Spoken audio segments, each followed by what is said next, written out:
नमस्कार मित्रांनो सध्या महाराष्ट्रामध्ये एकदम खुशीचं वातावरण आहे. कारण 15,600 पोलीस भरतीच्या जागा भरण्याचा शासन निर्णय आलाय. आता पोलीस भरती क्वालिफाय करायची म्हणलं की हा माणूस मुलगा किंवा मुलगी कसा पाहिजे, अष्टपैलू पाहिजे. अष्टपैलू का तर दुसरी एखादी भरती जर असली मित्रांनो, बँकेची किंवा एखादी सरळ सेवेची भरती असली तर मुलाकडे किंवा मुलीकडे काय लागतं, फक्त लेखी परीक्षा क्वालिफाय व्हायची आणि डॉक्युमेंट.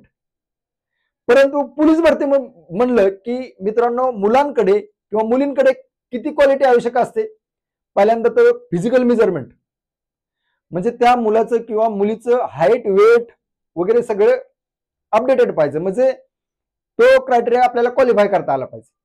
त्यानंतर असतं मित्रांनो ग्राउंड आपल्याला क्वालिफाय करायचं, ते किती अवघड आहे ते सगळ्यांनाच माहित आहे. त्यानंतर आहे लेखी, ती पण अवघडच आहे. त्यानंतर येतं काय मेडिकल, ते पण टफेस्ट मेडिकल आहे पोलीस भरतीचं. आणि त्यानंतर डॉक्युमेंट्स असतात, आणि डॉक्युमेंट पण आपल्याकडे अपडेटेड असणं गरजेचं आहे.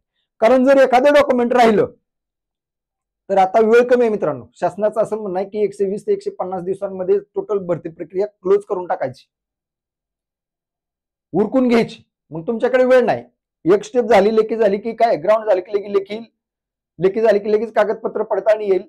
मग तुमच्याकडे ह्या गोष्टींना किंवा एखादं डॉक्युमेंट कमी असलं तर ते सारखं आपल्या मनात हेच राहून जाईल की हे डॉक्युमेंट माझं कमी आहे. जिकडे फोकस करायचा, ग्राउंड किंवा लेखीकडे फोकस करायचा, ते राहून जाईल. त्यासाठी मित्रांनो आपली डॉक्युमेंट्स अपडेटेड असणं गरजेचं आहे. आणि कोणती डॉक्युमेंट कशी पाहिजेत आणि किती अपडेटेड पाहिजेत आपण इथं बघणार आहोत. पहिली गोष्ट तर 10वीचं मार्कलिस्ट आणि बोर्ड सर्टिफिकेट, ते सगळ्यांकडे असतंच.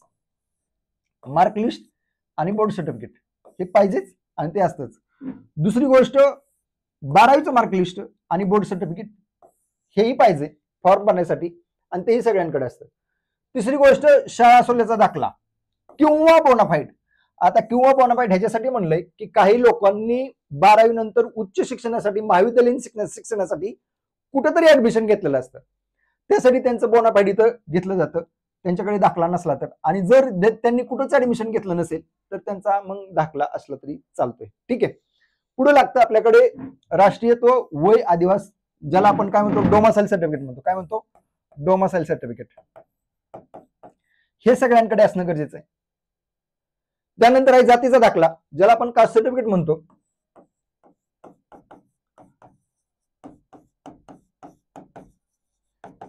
हे पण असणं गरजेचं आहे मित्रांनो. कास्ट व्हॅलिडिटी, आता जात पडताळणी, तुम्हाला जात पडताळणी लगेच लागतच नाही. तुमची ज्यावेळेस भरती प्रक्रिया संपेल, तुम्ही जॉईन व्हाल पोलीसमध्ये, आणि पोलीसमध्ये जॉईन झाल्यानंतर मग जर जातीच्या आरक्षणामधून तुमचं सिलेक्शन झालं असेल तर तुमची जात पडताळणी होते. त्यावेळेस तुम्हाला हे जात पडताळणी सर्टिफिकेट आणून जमा करावं लागतं. ठीक आहे. पुढे नॉन क्रिमिनल सर्टिफिकेट. आता नॉन क्रिमिनल सर्टिफिकेट कोणासाठी लागते आणि कधीच लागते हे बघूया मित्रांनो. नॉन क्रिमिनल सर्टिफिकेट लागते कुठल्या कास्टसाठी? एनटीच्या सगळ्या कास्ट, परत ओबीसीच्या आणि एसीबीसीच्या,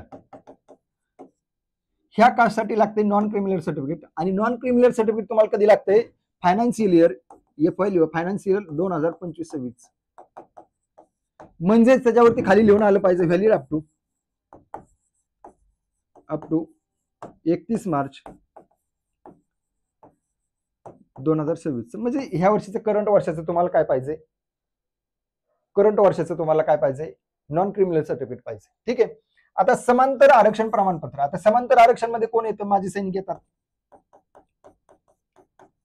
माजी सैनिक. आणि माजी सैनिकांसाठी काय पाहिजे? जर समांतर आरक्षणाचा फायदा घ्यायचा, त्यांचा 15% कोटेचा त्यांना फायदा घ्यायचा, तर माजी सैनिकांकडे पाहिजे डिस्चार्ज बुक, सेवानिवृत्ती पुस्तक.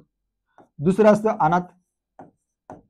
अनाथांना जर समांतर आरक्षणाचा अनाथ कोट्यातून फायदा घ्यायचा असेल तर एखाद्या मुलाचे किंवा मुलीचे आई वडील, तो मुलगा किंवा मुलगी 18 वर्षाच्या व्हायच्या अगोदर जर एक्सपायर झाले असतील तर त्या मुलाला अनाथ सर्टिफिकेट मिळतं. आणि ते जर अनाथ आरक्षणाचा फायदा घ्यायचा असेल तर ते त्याच्याकडे असणं गरजेचं आहे. परत असतं भूकंपग्रस्त, प्रकल्पग्रस्त,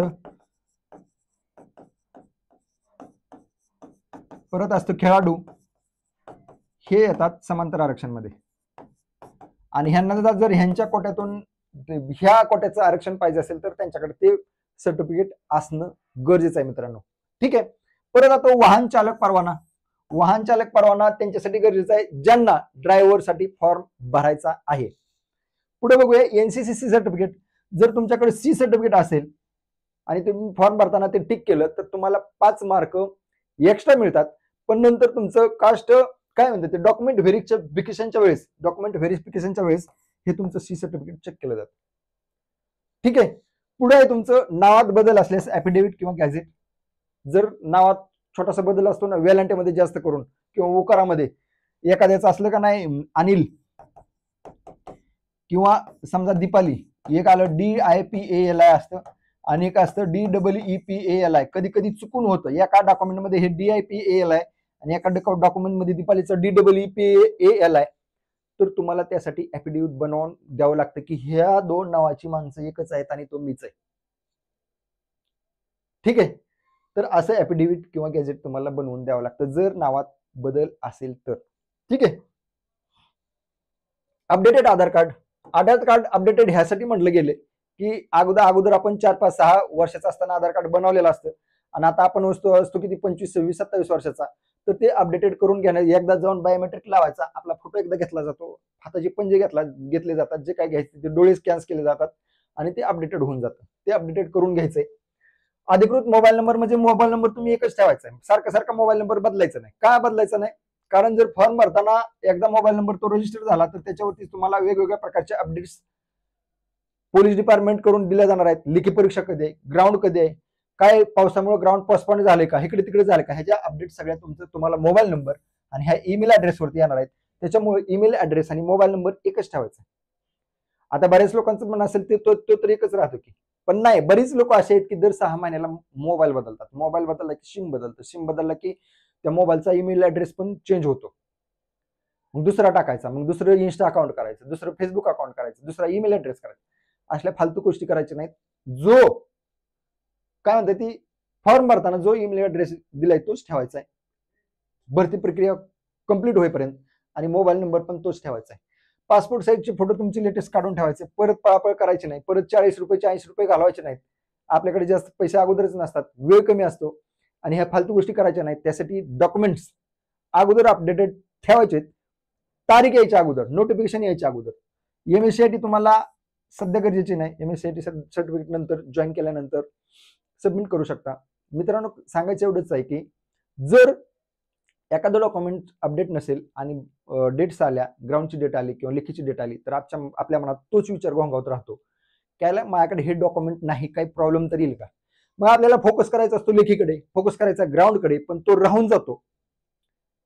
मग आपलं मेरिट कमी येतं, त्याचे बरेच ड्रॉबॅक्स होतात, बरेच परिणाम होतात. त्यासाठी आपली डॉक्युमेंट्स अगोदर तयार करून ठेवा. काय मित्रांनो, डॉक्युमेंट संदर्भात किंवा इतर पोलीस भरती संदर्भात काय समस्या आली तर 9156 9158 हा माझा नंबर आहे. यावरती कॉल करू शकता, मेसेजेस करू शकता. ठीक आहे. तर व्हिडिओला मित्रांनो लाईक करा, चॅनलला सबस्क्राईब करा आणि आपला टेलिग्राम ग्रुप आहे, डिस्क्रिप्शन मध्ये लिंक आहे, तो टेलिग्राम ग्रुप पण जॉईन करू शकता. ठीक आहे. माय एक्झाम डायरी या नावानेच आहे. ठीक आहे. तर आजच्यासाठी एवढंच मित्रांनो. धन्यवाद. तयारी करत राहा. जय हिंद.